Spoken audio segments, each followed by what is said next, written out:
여러분 안녕하세요. 선한교회 오성민 목사입니다. 오늘도 우리 주님의 은혜와 평강이 여러분 가운데 넘치시기를 바랍니다. 오늘은 창세기 24장 1절에서 9절까지 말씀을 통해서 모든 결정마다 믿음으로 라는 제목으로 말씀을 나누려고 합니다. 하나님께서 우리의 인생의 모든 걸음걸음을 인도하시는 줄 우리는 믿습니다. 그 하나님의 신실하심을 믿고 끝까지 이 믿음의 길을 잘 걸어갈 수 있기를 바랍니다. 오늘도 말씀을 통해 성령의 충만한 은혜를 누리시기 바랍니다. 9월 13일 말씀과 만남 시작합니다. 하나님은 약속하신 대로 아브라함의 범사에 복을 주셨습니다. 그가 비록 나이가 늙고 아내도 잃었지만 하나님께서 계속해서 약속을 성취해 주셨기 때문입니다. 이제는 이삭의 배우자를 구하는 일을 통해서도 자손에 대한 복을 이루어 가십니다.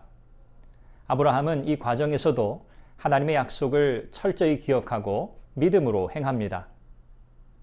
아브라함은 자기 집 모든 소유를 맡은 종 엘리에셀에게 아들 이삭의 아내를 구하는 중차대한 일을 맡깁니다.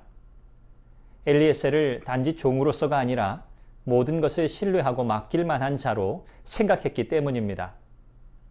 아브라함은 창세기 15장에서 하나님이 아들을 주시지 않는다면 엘리에셀을 자기 상속자로 삼겠다고도 했습니다. 그러나 사실 아브라함이 엘리에셀을 선택한 것은 그의 능력보다 하나님의 예비하심을 신뢰했기 때문입니다. 그래서 더욱 신중하게 신실한 종을 선택한 것입니다. 이삭은 엘리에셀을 보내면서 마치 임종 전에 유언을 하듯이 다리 사이에 손을 넣어 맹세하게 합니다. 이는 가장 엄숙한 맹세를 뜻합니다. 아브라함은 온 우주의 절대적인 통치자이신 하나님을 가리켜 맹세하게 합니다.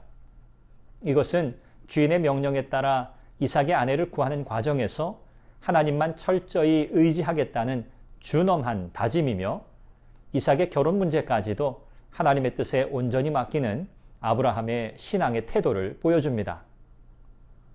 아브라함은 이삭의 아내를 가나안 땅이 아니라 고향 하란에서 찾도록 합니다. 언약의 후손으로서의 혈통적 순수성을 유지하기 위함이었고 우상 숭배에 물들어 신앙을 더럽히지 않게 하기 위함이었습니다. 무엇보다 이방인과의 통혼이 하나님께서 원하시는 바가 아니라고 확신했기 때문입니다.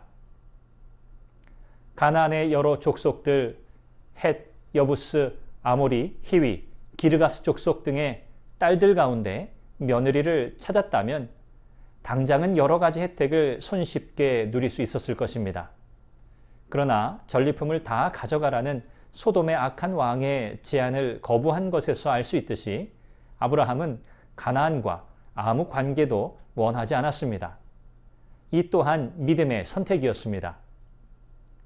아브라함은 아직 가나안 땅 전체를 차지하지 못했지만 언젠가 하나님이 자신에게 주시겠다고 하신 약속의 땅을 반드시 차지할 것이라고 믿었습니다. 자기 시대에 이루어지지 않더라도 이삭이나 그 후손에 대해서는 꼭 이루어질 것이라고 확신했습니다. 그래서 만약에 하란에서 며느리감을 구했는데 자기 본토 친척 아버지 집을 떠나 가나안으로 오겠다고 하지 않으면 결혼을 시키려고 이삭을 데리고 떠나온 옛 땅 하란으로 다시 돌아가서는 절대로 안 된다고 명령합니다. 며느리를 구하지 못하고 돌아와도 탓하지 않겠다고 합니다. 아브라함은 일의 결과에 연연하지 않았습니다. 하나님의 약속을 굳게 믿었기 때문입니다. 세상을 살아가는 동안 어떤 일이 있어도 결단코 하나님의 약속을 잊지 말아야 하고 눈앞의 이익과 세상의 것에 연연하지 말고 성도의 직분과 사명을 끝까지 붙들고 이끄시는 대로 모든 결정마다 믿음으로 나아가야 하겠습니다. 여러분을 축복합니다.